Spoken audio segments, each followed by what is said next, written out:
जी बिल्कुल सही सुना आपने। क्राइमिया ब्रिज पर विस्फोट पुतिन की शान पर सबसे बड़ी चोट है। रूस को क्राइमिया से जोड़ने वाले ब्रिज पर जोरदार धमाका हुआ और पुल तबाह हो गया। ब्रिज का एक भी हिस्सा नदी में जा गिरा है। दावा यह किया जा रहा है कि इस ब्रिज के बर्बाद होने से रूस की गर्दन यूक्रेन के कब्जे में आ जाएगी। धमाके के बाद ज़ेलेंस्की के एडवाइजर ने यह कहा है, यह शुरुआत है, रूस से अपनी हार हर चीज हम वापस लेंगे। ज़ेलेंस्की के बदले वाले ब्रिज के बाद यूक्रेन युद्ध की तस्वीर कैसे बदलने वाली है, इस स्पेशल रिपोर्ट में देखिए।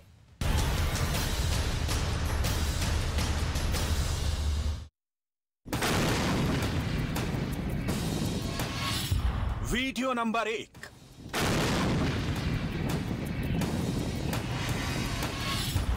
Video number 2।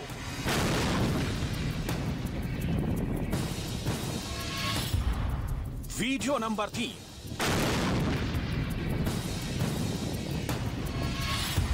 Video number 4।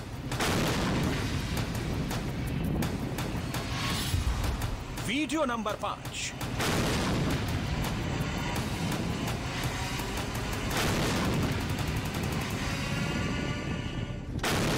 एक बार फिर देखिए, जब पुल पर विस्फोट हुआ तो जलता ब्रिज कैसा नजर आया।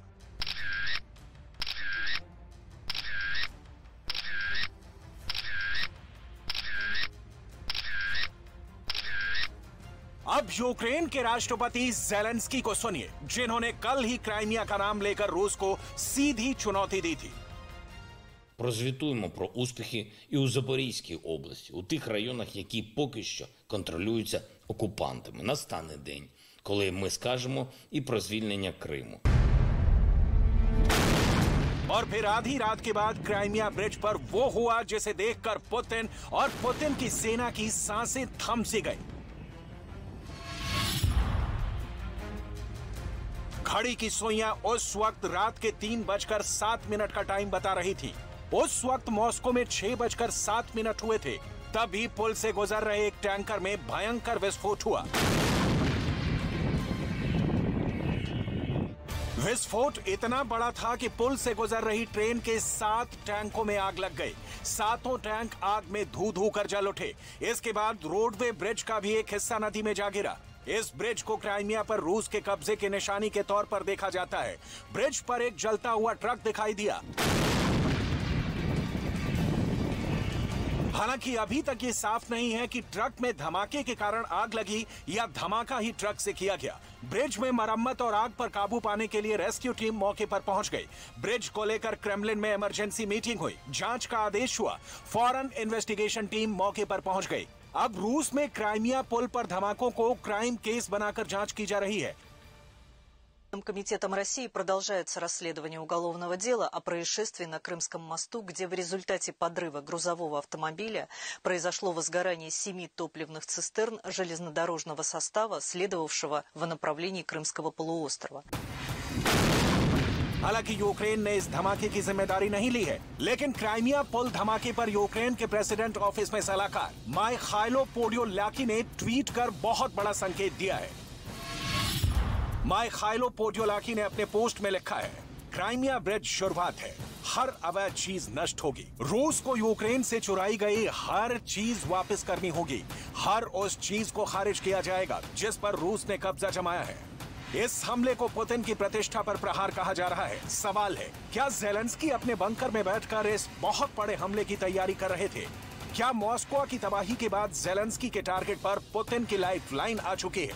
क्राइमिया ब्रिज के सामरिक मायने बहुत ज्यादा हैं। समंदर के बीचों बीच बना ये वो पुल है जो आज यूक्रेन में चल रहे युद्ध के पीछे कई वजहों में से एक है, क्योंकि ये पुल क्राइमिया पर रूस की हुकूमत को मजबूत करता है। अमेरिकी रक्षा मंत्रालय पेंटागन भी खुलकर इस पुल को यूक्रेन के लिए एक अहम टारगेट बता चुका है और पुल पर भीषण आग लगने के बाद अमेरिका ने कहा है कि यूक्रेन क्राइमिया पर फिर से कब्जा कर सकता है।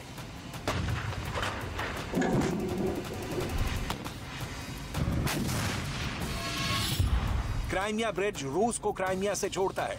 ये यूरोप का सबसे लंबा पुल है। इस पुल की लंबाई 19 किलोमीटर है। ये रेलवे ब्रिज यूक्रेन में रूस के सैनिकों तक लॉजिस्टिक सप्लाई करने का मुख्य रास्ता है। यूक्रेन के रक्षा मंत्रालय ने क्राइमिया ब्रिज पर हुए धमाके की तुलना मॉस्को पर मिसाइल अटैक से किया है। इस ब्रिज पर यूक्रेन की नजर काफी अरसे से थी। अप्रैल महीने में ही यूक्रेन के national security and defence council के चेयरमैन ओलेस्की डैनिलोव ने कहा था कि अगर क्राइमिया ब्रिज को निशाना बनाने के लिए हमें कोई मदद करे तो बहुत अच्छा होगा। पुतिन और उनकी सेना ने जब ये चेतावनी सुनी तभी से अलर्ट मोड में थी। तब से पुतिन को कुछ ऐसी ही तस्वीरों के ख्वाब आ रहे थे।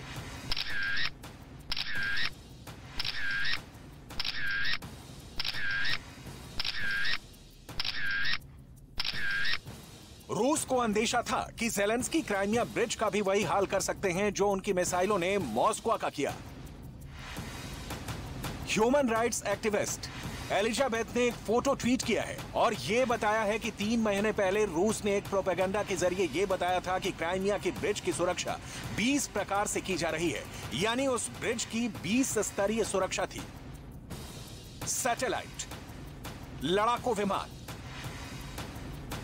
ड्रोन, युद्धपोत, टैंक, गोताखोर, military dolphin, rocket launcher, hand grenade और बख्तरबंद गाड़ियों सहित 20 तरीके से इस ब्रिज की सुरक्षा की जा रही थी। मतलब साफ है कि पुतिन को अंदेशा पहले से था कि इस ब्रिज को तबाह किया जा सकता है, लेकिन रूस की आर्मी इस ब्रिज की सुरक्षा नहीं कर सकी।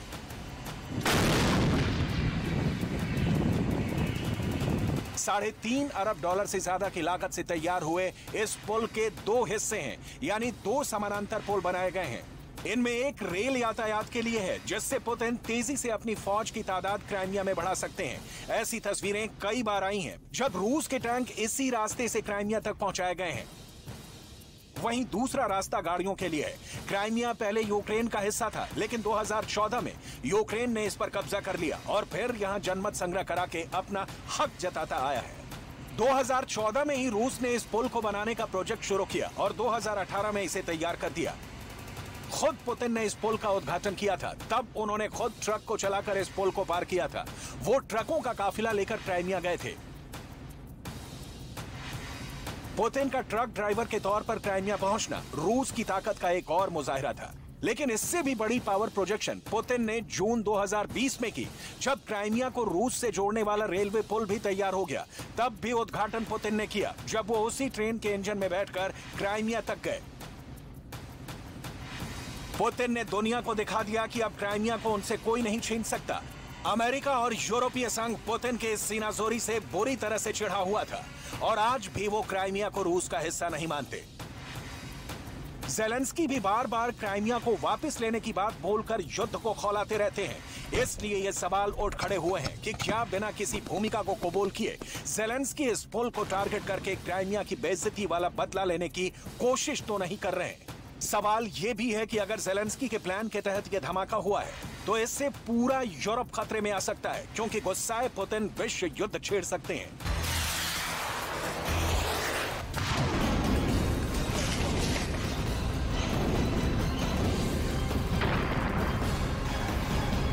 क्योंकि इस ब्रिज की पुतिन के लिए क्या अहमियत है, इसे पूरी दुनिया जानती है।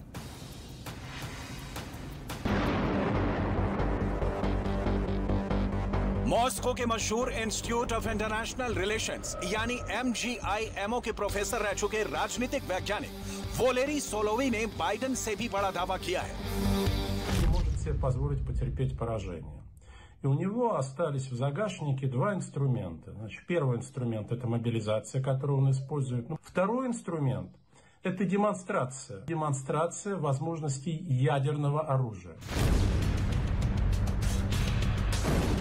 दुनिया की नजर अब पुतिन के नए वॉर प्लान पर टिक गई है। यूक्रेन में रूस की सेना लगातार पीछे हटती जा रही है। ज़ेलेंस्की का दावा है कि यूक्रेन की सेना ने 1 महीने में करीब 2500 वर्ग किलोमीटर इलाके पर दोबारा कब्जा कर लिया है।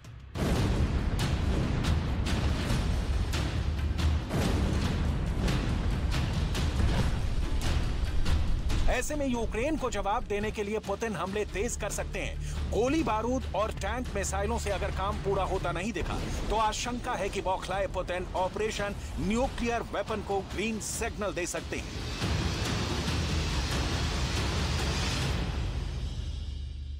पुतिन को इस तरह से हार पर हार मिली जा रही है कि पुतिन को अब किसी पर भरोसा नहीं रहा है। पुतिन डरे हुए हैं कि पता नहीं कब, कहां, कौन, कैसे धोखा दे जाए। लेकिन एक शख्स है जिस पर आज भी पुतिन को पूरा भरोसा है और जिसको रूस की आर्मी के अंदर प्रमोशन दे दिया गया है। पुतिन के इस लड़ाके का नाम है कादिरव, जिसे अब रूस में कर्नल जनरल की रैंक दे दी गई है। कैसे अब यूक्रेन के अंदर पुतिन के नए जनरल का जलजला आने वाला है, देखिए हमारी स्पेशल रिपोर्ट।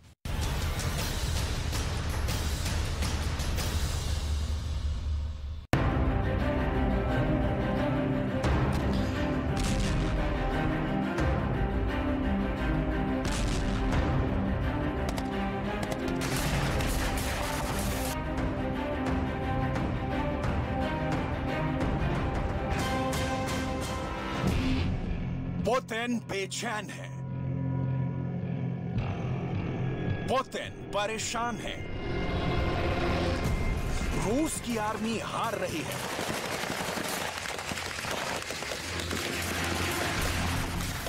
पुतिन की आंखें रूस के पावर बूस्टर को ढूंढ रही हैं और पुतिन की आंखें ठहरी हैं रमजान कादिरव पर।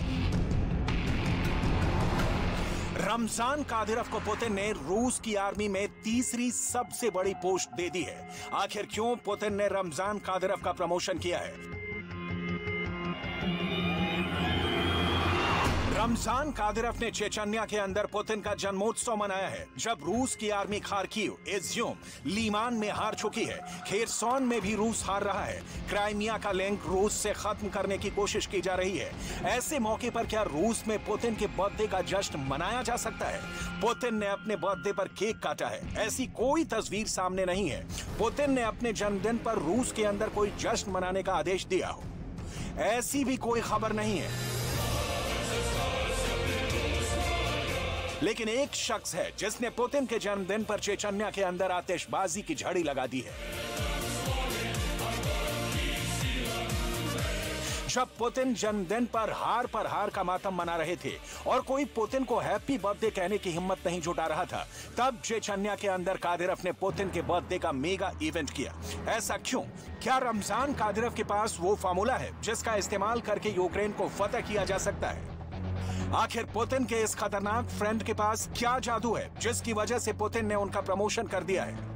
हर सवाल का जवाब आपको देंगे, लेकिन सबसे पहले आपको दिखाते हैं यूक्रेन की रणभूमि से आया एक दिल दहलाने वाला वीडियो। ये एक ऐसा वीडियो है जो यूक्रेन के रक्षा मंत्रालय ने रिलीज किया है और ये चेतावनी देते हुए रिलीज किया है कि यूक्रेन के अंदर हमला करना कोई केक वॉक नहीं है।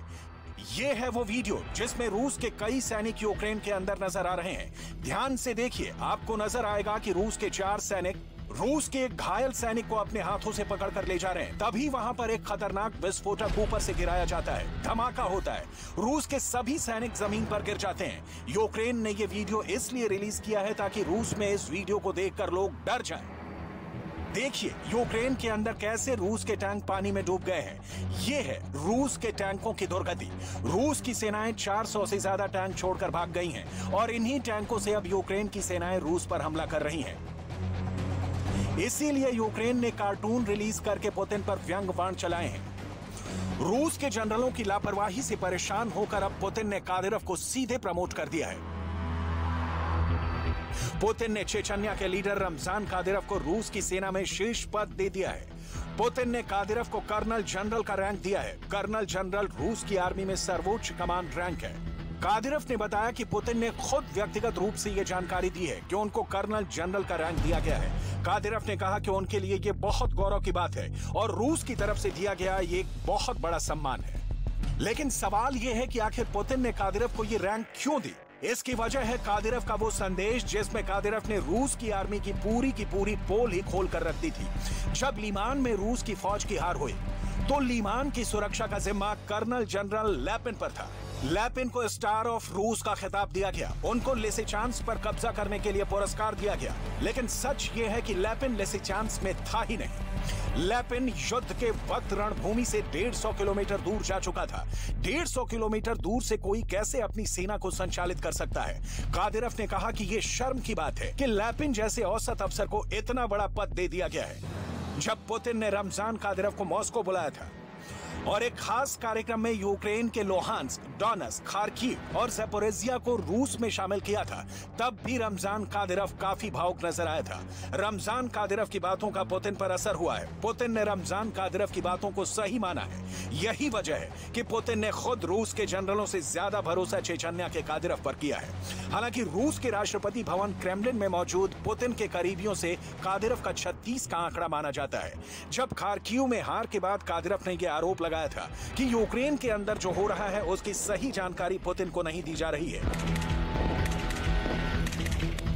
तब क्रेमलिन के प्रवक्ता दिमित्री पेस्कोव ने यह कहकर रमजान कादिरोव की बात को खारिज कर दिया था कि पुतिन को यूक्रेन की हर घटना का अपडेट दिया जा रहा है। अब सवाल यह है कि क्या रमजान कादिरोव को रूस की आर्मी में उच्च पद दिया जाना रूस की आर्मी के अंदर जोश भर पाएगा? क्या युद्ध पलट जाएगा? क्या दोबारा रूस की आर्मी मोर्चों को फतेह करना शुरू कर देगी? इन सवालों का जवाब छुपा है इस तस्वीर में। डोनेट्स्क पीपल्स रिपब्लिक के प्रमुख डेनिस पुशलिन ने रमजान कादिरोव को star of the hero of DPR का खिताब दिया है। यह खिताब रमजान कादिरोव को इसलिए दिया गया है क्योंकि डोनेट्स्क रीजन को रूस के अंदर शामिल करवाने के लिए रमजान कादिरोव और उनकी फौजों ने जबरदस्त शौर्य और पराक्रम दिखाया था। रमजान कादिरोव अपने बच्चों से भी ज्यादा प्यार पुतिन की प्रतिष्ठा को करते हैं। यही वजह है कि रमजान कादिरोव ने 14, 15 और 16 साल के 3 बेटों को यूक्रेन की भयंकर रणभूमि में भेजने का फैसला किया है।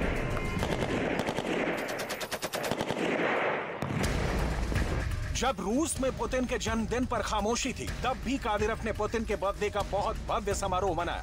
पुतिन के बर्थडे पर चेचन्या में गीत संगीत का कार्यक्रम हुआ। चेचन्या के डांसर्स ने सांस्कृतिक कार्यक्रम प्रस्तुत किए। रूस का विशाल झंडा चेचन्या के अंदर लहराया गया। चेचन्या में शांति के सफेद कबूतर छोड़े गए। सारे कार्यक्रम को रमजान कादिरोव खुद मॉनिटर कर रहे थे। रूस के बड़े बड़े लीडर और अधिकारी कार्यक्रम के अंदर मौजूद थे।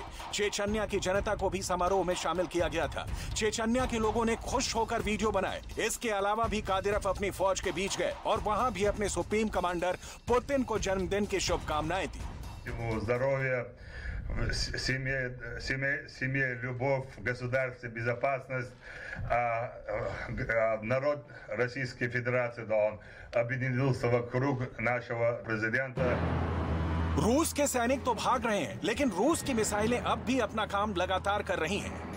खार्किव के अंदर रूस ने अपनी मिसाइलों से कई धमाके किए हैं। रूस ने यह दावा किया है कि उसने यूक्रेन के अड्डों को तबाह किया है, लेकिन यूक्रेन की तरफ से यह दावा किया जा रहा है कि रिहायशी इलाकों पर हमले किए गए हैं। लीमान के अंदर से अब रूस की फौजें बाहर निकाल दी गई हैं और लीमान पूरा खंडहर नजर आ रहा है।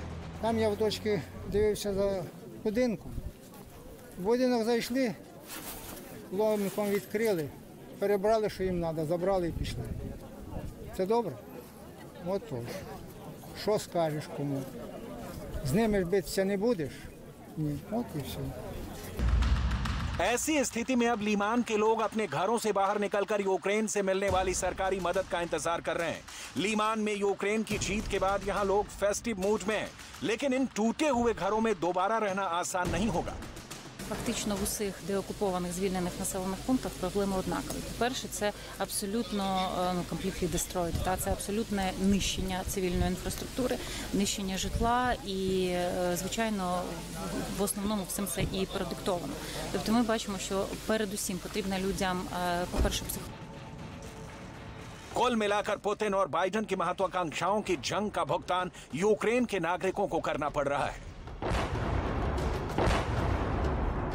परमाणु बम का गिराना कोई साधारण घटना नहीं होगी। जहां यह बम गिरता है वहां की नई नस्लें तबाह हो जाती हैं। इस तथ्य की जानकारी के बावजूद पहले रूस ने और अब ज़ेलेंस्की न्यूक्लियर वॉर की तैयारी कर रहे हैं।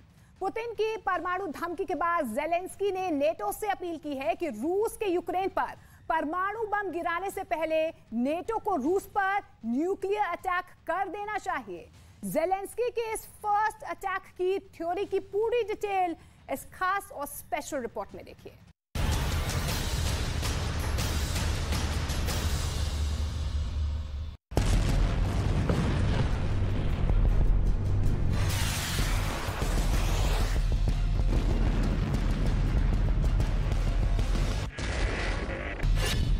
यूक्रेन जंग का क्या यही अंजाम होगा?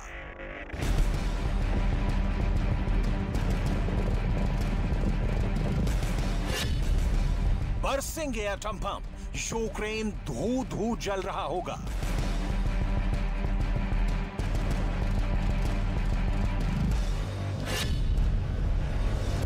पुतिन की परमाणु प्रतिज्ञा टूटेगी।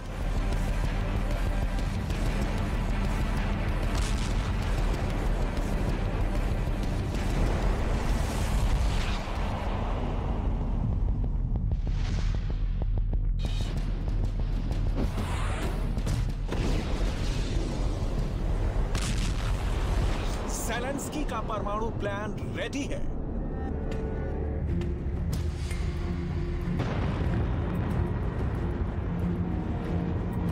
नेटो के न्यूक्लियर बम रूस पर बरसेंगे। परमाणु बम की काली साया से डरी दुनिया के लिए यूक्रेन के राष्ट्रपति वोलोदिमीर ज़ेलेंस्की का नया बयान सन्न कर देने वाला है। ज़ेलेंस्की की एटम बम वाली वाणी जंग के शोलों को जलजले में तब्दील कर देगी।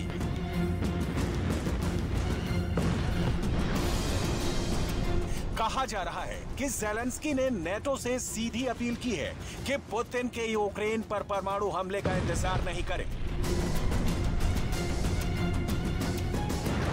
नेटो रूस पर उसके पहले ही परमाणु बम गिरा दे। प्रेसिडेंट ज़ेलेंस्की को सुनिए। Що повинно робити НАТО? Унеможливлювати застосування Росією ядерної зброї. Але, що важливо, я ще раз звертаюсь до міжнародної спільноти. Як це було до 24-го? Превентивні удари, щоб вони знали, що з ними буде, якщо вони застосують. А не навпаки, чекати ядерних ударів Росію, щоб потім сказати, ах ти так, ну ось тримай від нас. Переглянути застосування свого тиску. Ось я вважаю, що повинна робити НАТО. Переглянути порядок застосування. राष्ट्रपति ज़ेलेंस्की के इस बयान को गंभीरता से समझना बहुत जरूरी है। ज़ेलेंस्की ने जिन शब्दों का इस्तेमाल किया उसके मुताबिक रूस यूक्रेन पर परमाणु हमला करे उससे पहले नेटो को प्री एम्प्टिव स्ट्राइक यानी संभावित खतरे से पहले दुश्मन पर हमला कर देना चाहिए। रूस ज़ेलेंस्की के इस बयान पर भड़क गया है। रूस ने कहा है कि ज़ेलेंस्की ने खुद तीसरे विश्व युद्ध को न्योता दिया है। रूस की प्रवक्ता मारिया ज़ाखारोवा को सुनिए। यूक्रेन के राष्ट्रपति वोलोदिमीर ज़ेलेंस्की शैतान के रूप में तब्दील हो चुके हैं, जिनके हाथ इस दुनिया के अंत की ओर बढ़ रहे हैं।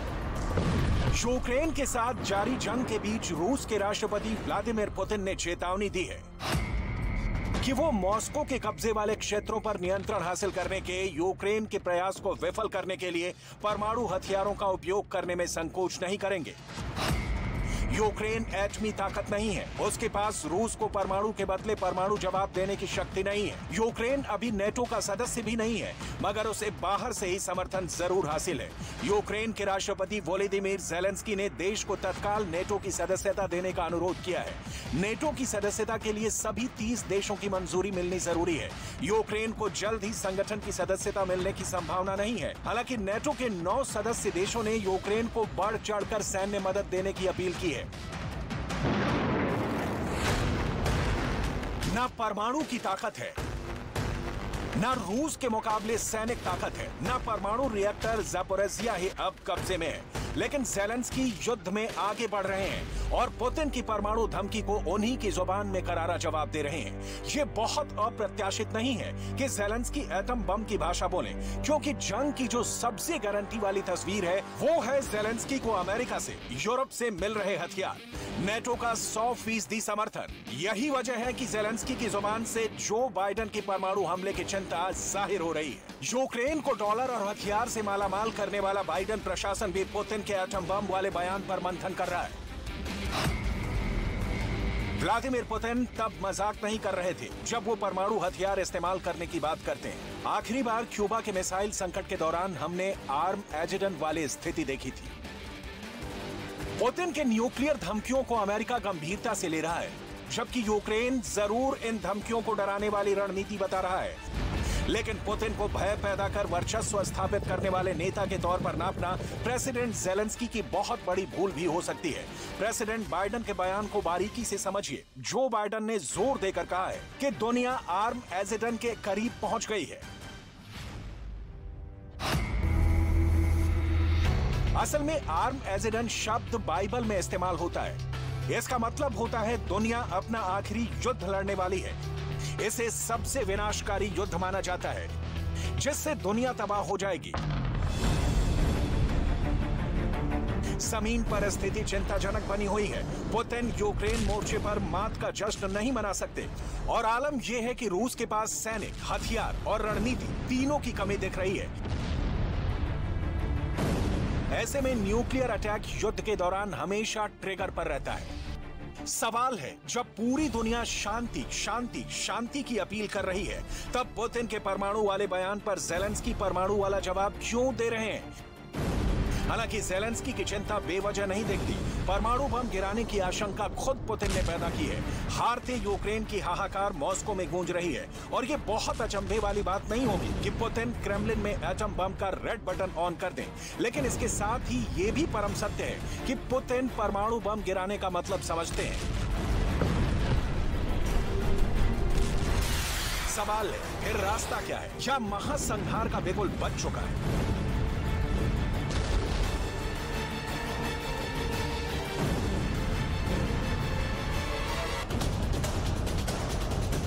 कौन होगा उस महासंहार का जिम्मेदार जिसमें जलेगा यूक्रेन और रूस, लेकिन स्वाहा होगी मानवता? 21वीं सदी की वो मानवता जो वर्चस्व की जंग में अपनी संतानों को पीस देने के लिए बेकल है।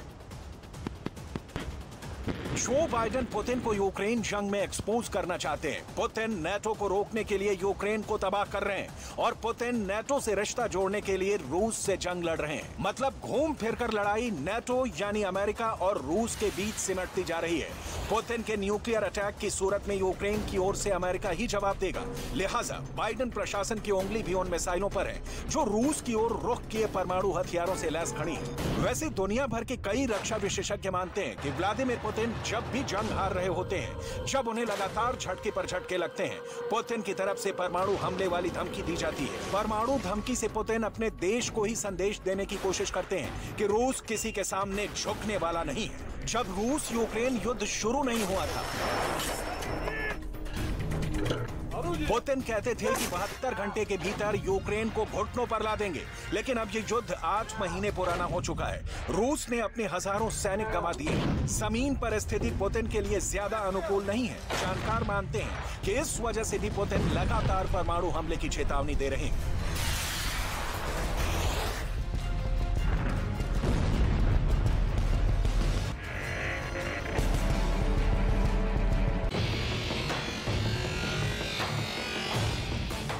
चेतावनी ही सही, लेकिन क्या इस चेतावनी को हल्के में लेने की भूल करनी चाहिए? वो भी तब जब पुतिन की प्रतिष्ठा दांव पर लगी हो, जब यूक्रेन के बहाने अमेरिका जीत का जश्न मना रहा हो, जब ज़ेलेंस्की को मात देने के लिए रूस के हथियार एक के बाद एक धराशायी हो रहे हो। परमाणु बम कोई 1, 2 या 5 मिसाइलों का हमला नहीं है। इससे हुई बर्बादी का सिर्फ अंदाजा लगाया जा सकता है। कई रिपोर्ट्स में यह सामने आ चुका है कि डोनेट्स्क, लुहांस्क, खेरसोन और ज़पोरिज़िया में जनमत संग्रह कराने के बाद अब पुतिन न्यूक्लियर अटैक की ओर बढ़ रहे हैं। पुतिन के परमाणु अटैक की थ्योरी को पुतिन के एक्शन भी सपोर्ट करते हैं। रूस की सबमरीन बेलगोरोड जो कि परमाणु मिसाइलों से लैस है, पुतिन ने उसे मूव करने का ऑर्डर दिया है। इस पनडुब्बी की ताकत का अंदाजा इसी से लगाया जा सकता है कि ये किसी भी बड़े शहर को पल भर में राख के ढेर में बदल दे। दुनिया की सबसे लंबी पनडुब्बी बेलगोरोड की लंबाई 604 फीट है, जो 6 परमाणु टॉर्पीडो से लैस है। बेलगोरोड पनडुब्बी 80 मील प्रति घंटा की रफ्तार से चल सकती है, जो समुद्र के भीतर 1700 फीट गहराई तक जा सकती है। इस पनडुब्बी का सोनार से पता लगाना बहुत मुश्किल है। इसे रूस का अंडर वाटर इंटेलिजेंस एजेंसी नाम दिया गया है। बेलगोरोड पनडुब्बी के कप्तान सीधे राष्ट्रपति पुतिन को रिपोर्ट करते हैं। दुनिया भर के रक्षा विशेषज्ञों का मानना है कि अगर बेलगोरोड के परमाणु टॉर्पीडो में से किसी एक का भी इस्तेमाल किया जाता है तो समुद्र में रेडियो एक्टिव सुनामी आ सकती है। कहा जा रहा है कि नाटो ने रूस बेलगोरोड के मूवमेंट को लेकर अपने सदस्यों को डेंजर सिग्नल भेजा है। पुतिन वैसे नेताओं में शुमार किए जाते हैं जो अपनी धुन के पक्के हैं। अपनी जिद से जीतने की आदत वाले पुतिन के सामने यूक्रेन जंग खत्म करने के विकल्प धीरे धीरे सिमटते जा रहे हैं। पश्चिमी मीडिया की रिपोर्ट के मुताबिक रूस के लिए हालात इतने बदतर हो चुके हैं कि अब यूक्रेन उन टैंकों से ही रूस को मात दे रहा है जो टैंक उसने रूस के सैनिकों से छीना है। ब्रिटेन के रक्षा मंत्रालय की रिपोर्ट के मुताबिक यूक्रेन ने रूस के 440 मैन बैटल टैंक पर कब्जा किया है। रूस के 650 आर्मर्ड वाहनों को भी यूक्रेन ने रूस से छीना है। अब यूक्रेन की आधी से ज्यादा टैंकों की ताकत रूस के ही टैंक है। मतलब पुतिन के हथियार से ही ज़ेलेंस्की पुतिन को मात दे रहे हैं और अब तो पुतिन की तरह ज़ेलेंस्की भी परमाणु बम गिराने की धमकी दे रहे हैं। हालांकि ज़ेलेंस्की के बयान की निंदा होने के बाद उनके एडवाइजर को बीच बचाव में उतरना पड़ा है और ज़ेलेंस्की के बयान का मतलब क्या है ये समझाना पड़ रहा है। लेकिन ज़ेलेंस्की का नाटो से न्यूक्लियर अटैक की अपील वाले बयान ने अपना काम कर दिया है। परमाणु हमले की सुलगती आग में प्रेसिडेंट ज़ेलेंस्की ने भी घी डाल दिया है।